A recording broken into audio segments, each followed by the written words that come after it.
On today's video, we are going to look at a Ranger Z520C, and we're going to look at the rub rail removal so that you can get underneath the rub rail to tighten down any loose screws. Bass boats, many varieties, are pieced together with the cap at the top, and then you have the hull on the bottom.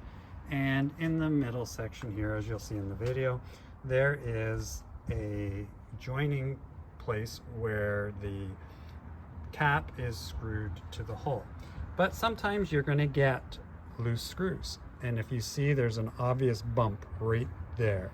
And that obvious bump is a loose screw, and it needs to be fixed. Stay tuned later in the video so that you actually can see how this blemish came in handy. So instead of replacing it, I actually used it to my advantage. As always, if you find this video enjoyable and or helpful, a like, share, subscribe is always very much appreciated. There's a lot of rub rail on this boat, so let's get at her. Bass boat screws located under the rub rail help secure the cap to the hull. Over time, these screws have a tendency to vibrate loose, especially if you fish near big water such as the Great Lakes. The rub rail is the adjoining point between the cap and the hull below, and the term that is coined sometimes is screwed and glued. Always a good maintenance idea to check for those loose screws. You can usually see them bulging through the rail. There's a lot of screws, and I could have done the easy way and just went and did the one at the back that was obviously loose, but when I pulled it off, there's lots that are loose. So better to be preventative than sorry later. There's 72 screws per side, so give yourself ample time to do this job. A visual inspection will allow you to see spots where there are screws that are pulled out, and there is a screw that's pulled out right here. And again, you just work your way along and take a visual inspection, and you will see where there are spots. There's one right there that's out a little bit, and again, it's better to do them all than just do the ones that you see. Higher stress areas such as the bow, stern, and console will have more looser screws in these areas. This is the screw which was the first bump in the rub rail in previous clip, was out far enough to let me insert the Phillips screwdriver tip under the screw. This is how loose a lot of the screws are, turning that easily. This cap, which is affixed by 2 screws, will need to be removed to get to the rub rail rubber insert, and the screws are underneath. The rub rail starts by the jack plate. There's a screw on the top and a screw in the middle that secures the rub rail. And basically we want to take out this middle section of rub rail to expose the screws. Just get a screwdriver, pry it under at the beginning, and then you can strip it off towards the front of the boat. The rub rail just pulls out, and here we're coming up to that one screw that's loose. You can see right there that it's definitely loose. I can get a fingernail under it.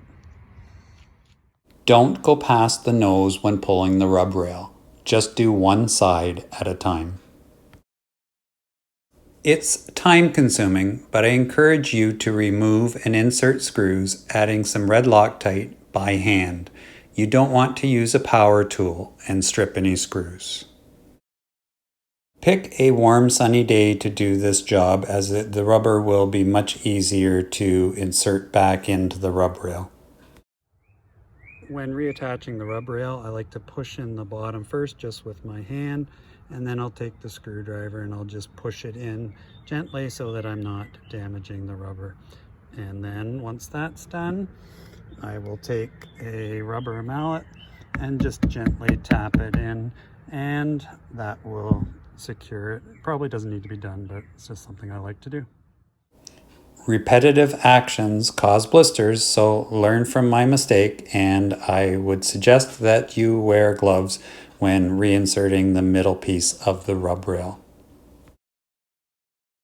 Putting the rub rail back in on the opposite side was much easier, and the gloves definitely helped avoid blisters. Okay, so I'm holding the bottom in with my hand, and I'm just pushing in, and I'm keeping my thumb over top and just guiding it in. I don't want the screwdriver to slip and mark the gel coat. And then you just inch your way along, holding the bottom in, just putting it in, and just keep moving along. And pop it in. Once you've got a section popped in, I just like to tap it in, and that's how I'm putting the rub rail back in. You can stretch the rub rail and you can pull it forward or back. This spot was a mark I had in mind, and I was able to line it up so that I knew I was in basically the right spot for the rub rail. When I pulled the cap off, there was a little gap there, so just to keep water out, I'm going to add some silicone there, and plus it'll help hold the cap on better. There is a cap that goes on the end here.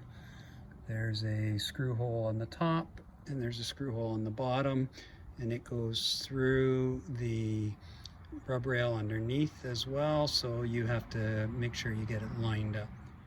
Here's the rub rail is putting back in, and you can see the screw is going through it, and that is going to secure everything so that the rub rail won't slide.